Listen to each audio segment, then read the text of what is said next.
Wala pa akong manok guys, but I'm praying for a good harvest. Thank you, Lord.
Bilang sana ako ng patay. Kaso, I think natapon na nila. So, itatanong ko na lang kung ilan yung patay. Nabilang ko na din yung feeds. Tapos, i-record ko yan. Kasi kailangan yan, guys.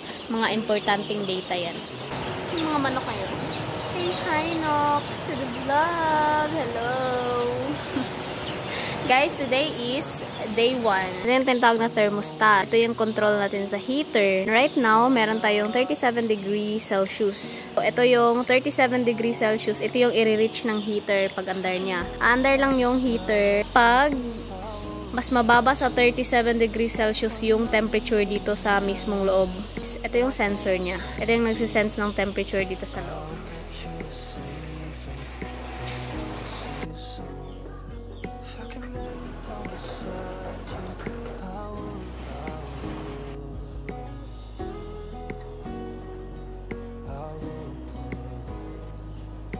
It's 8:25 in the morning and right now, meron kami 15% minimum ventilation sa loob. So, minimum ventilation, ibig sabihin, hindi continuous yung andar ng fans or hangin sa loob. 15% minimum ventilation, ibig sabihin nun within a 5-minute cycle, aandar lang yung fans ng 45 seconds, tapos after ng 45 seconds, mamamatay siya ng 255 seconds. After ng 255 seconds, andar na naman siya ulit ng 45 seconds. So, ganun yung minimum ventilation. So, kahapon guys, nakaabot kami ng 20% minimum ventilation. So, ibig sabihin ng 60 seconds yung andar ng fan sa loob. Ngayon, lalagpasan namin yung 20% mamaya. Pero, gradual lang yung pag-increase ng hangin sa loob. The same as sa hangin na gradual yung increase, yung init naman sa loob from heater is gradual lang din yung pagbaba. Hanggang sa matapos yung brooding stage ng heater.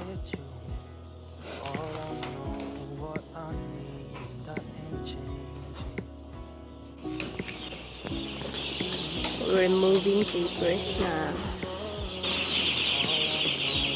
Yung mga slot na walang screen guys, yun yung may papel na lang. Tapos tapal-tapal na lang in case basa.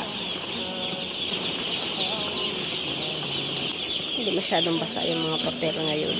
Ganda yung ipot ng mga manok.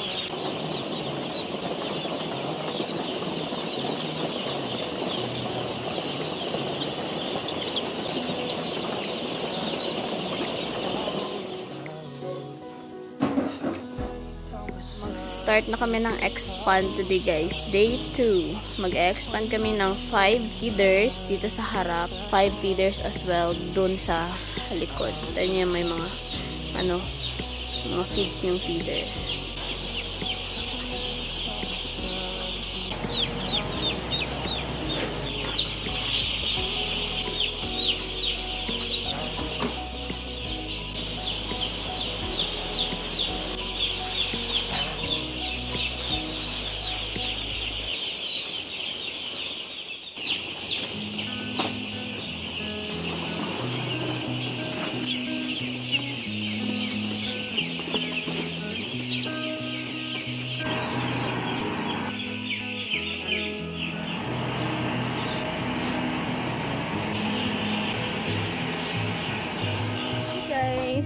Today is day 4 ng mga manok namin.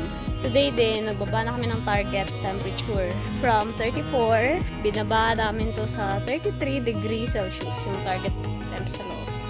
Punta tayong likod, guys. Mag-spray sila. Isa dito sa mga ginagawa namin everyday. Hindi pa man kami naglo-load, nagsispray na kami para mapatayan namin yung mga langaw na pwedeng pupasok sa loob ng ano.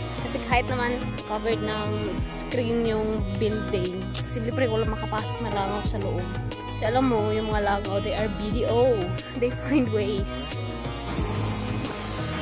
Wala naman langaw eh.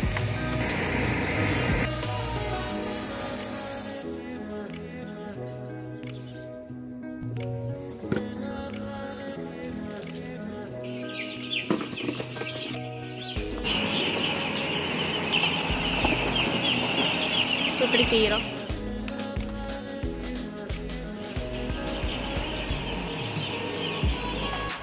If you can see, meron dalawang fans na umaandar pero minimum ventilation lang yan. Yung expand, malapit na sila sa heater, guys. Say hi, Nox! Hello! Meron na kami here a seat pen. Dito namin nilalagay yung mga ano, yung mga sakang yung paa, yung mga maliliit, pero may chance pa naman lumaki, mahihina. Ayan.